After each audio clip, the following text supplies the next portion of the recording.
The Flash movie serves as the most important film in the DCEU and fundamentally serves as the bridge point between the old DCEU and the new DCEU helmed by James Gunn. The development process of this film has had many years of baggage and rewrites and different writers and directors coming in. It's been in development hell since like 2018. That was the original release year for the film, and now we're finally getting it in June of this year. And quite frankly, it really doesn't have a choice but to succeed. Like, Warner Brothers Discovery really needs this movie to do well to some capacity. Like, I'm not saying it's gonna make like $1 billion or anything, but somewhat close to like maybe 700-800 million, I guess, because there hasn't been a single DCEU, like excluding Elseworlds, like the Batman and the Joker movie, there hasn't been a DCEU film that's been successful, honestly, since Aquaman,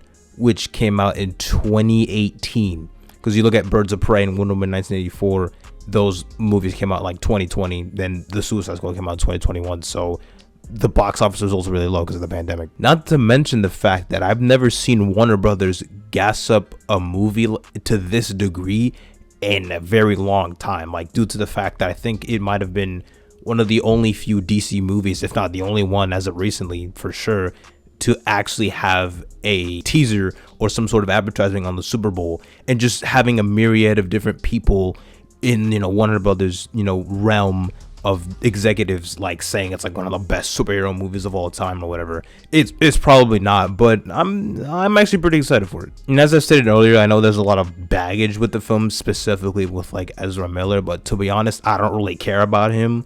Like, his presence won't really affect my enjoyment of the film.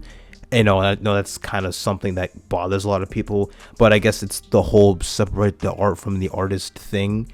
It's like, just because I'm seeing something doesn't mean I like support the main actor or lead or whatever. It's the Flash. Like, I would watch it regardless of who's playing. Come on, it's Michael Keaton's also in the movie. It's Michael Keaton, 1989 Batman. Like, come on. You want to get nuts?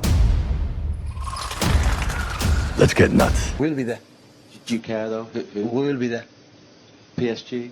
We will be there. And my excitement for the film also just comes from the fact that there seems to have a lot of passion brought into the project itself, especially with the director, with Andy Muschietti, and just the overall just confidence that Warner Brothers has had. Because you can tell when a movie studio has confidence in a film or not. Like, they clearly had no confidence in, let's say, Shazam! Fury of the Gods. Like, the marketing just wasn't really all that, and it's by far the lowest grossing DCEU movie, lower than Wonder Woman 1984 and The Suicide Squad, in which both of those movies came out during the pandemic and released on HBO Max simultaneously when they released in theaters. And Shazam 2 made lower than that.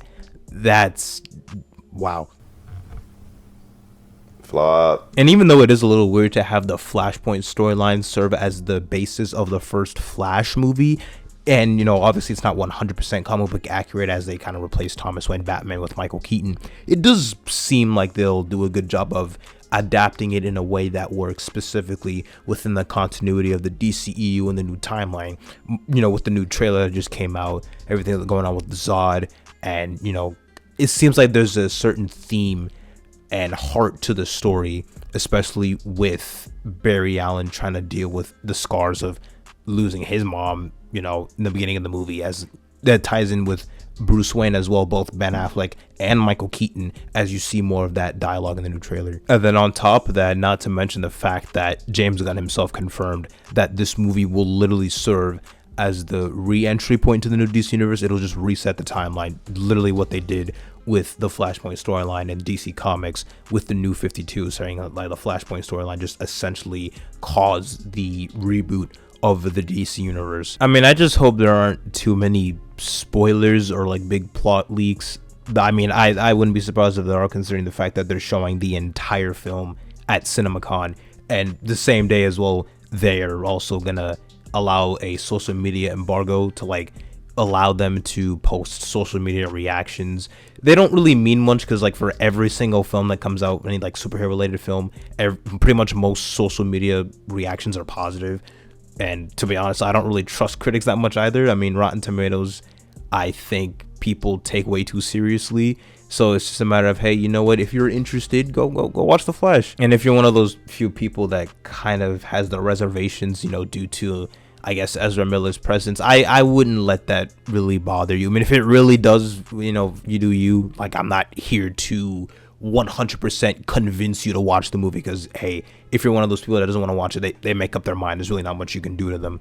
I feel like me trying to convince you would just be wasting my breath. But just to overall give, you know, some of my reasons to why I'm excited. You know, I'm a fan of DC as well. I want to see it thrive. Like, even though I wasn't really that excited for Shazam 2, I don't want to see it fail, and I didn't want to see it flop. I don't want to see any of these movies flop. And the film overall just looks like a really fun time that seems like have a lot of passion into it. And, you know, if like I said before with the whole Ezra Miller thing, it's just, you know, there's just so many people and aspects that went into it, with people who are generally, you know, excited for it, passionate about it. You know, Sacha Calle is, you know, Supergirl looks really cool. Obviously, like I said before, Michael Keaton, and this kind of serving as, I guess, the send-off to the old DCEU, especially with Ben Affleck, and I guess reportedly Wonder Woman's in there as well. So yeah, you know, I'm pretty much really excited for the film. Definitely gonna watch it when it comes out, and I can't wait to see what the future of the DC universe is gonna look like.